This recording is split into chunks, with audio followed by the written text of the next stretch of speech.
I've got a lot to say more after that. Friends, thank you very much for being here today. We've just been across to Downing Street to hand in a letter to the Prime Minister asking the government to take serious action to ensure that Andy is released. And I've just tabled a motion to Parliament, which I will read to you now, if I may.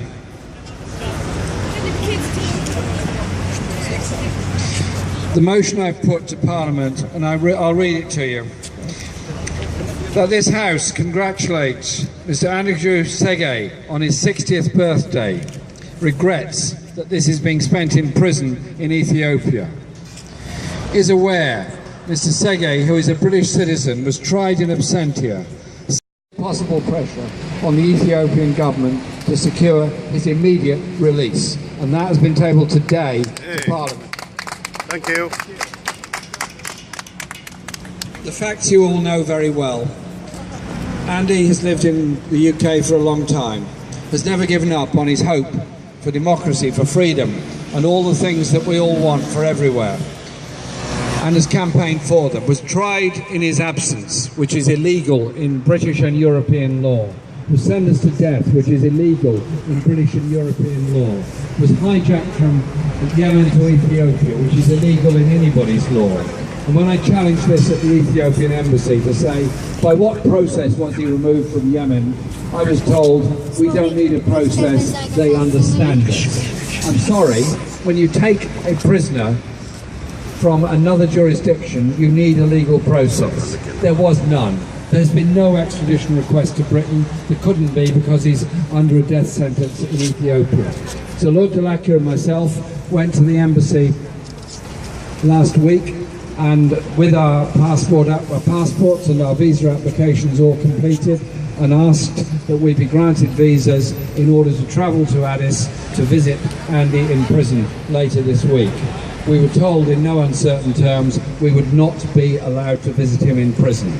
We're reiterating that request, and I've now made a formal request that Clive Stafford-Smith, who's done such a fantastic job in reprieve, standing up for people who've been sentenced to death, be allowed now to go to Ethiopia to visit him. We're standing here today to wish Andy a happy birthday.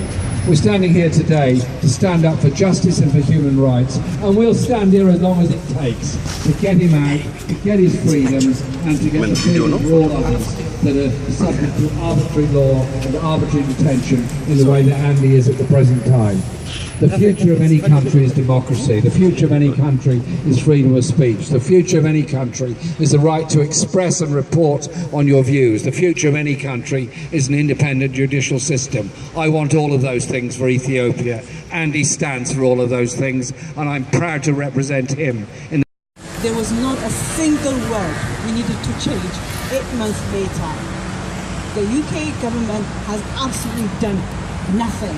They have not done anything at all. In this case, I am a part of the Churches Refugee Network in Britain. It's an ecumenical network. And I'm one of those who are asking that Britain operates a foreign policy that is responsible and pays attention to human rights. I understand that Andargachew Tsige has a British passport. Philip Hammond, why aren't you out there negotiating to bring him back? Why are you accepting that abduction in Yemen is not something that you ought to be considerate about? This man is British. He's one of us. His wife and his children are living in London, and we want to see him back.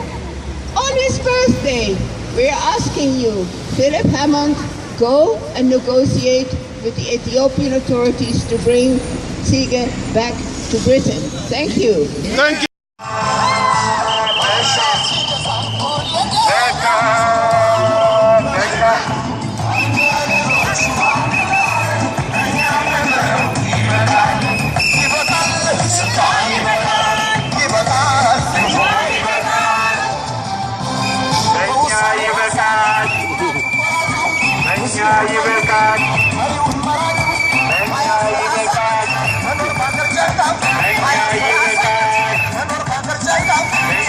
Thank you.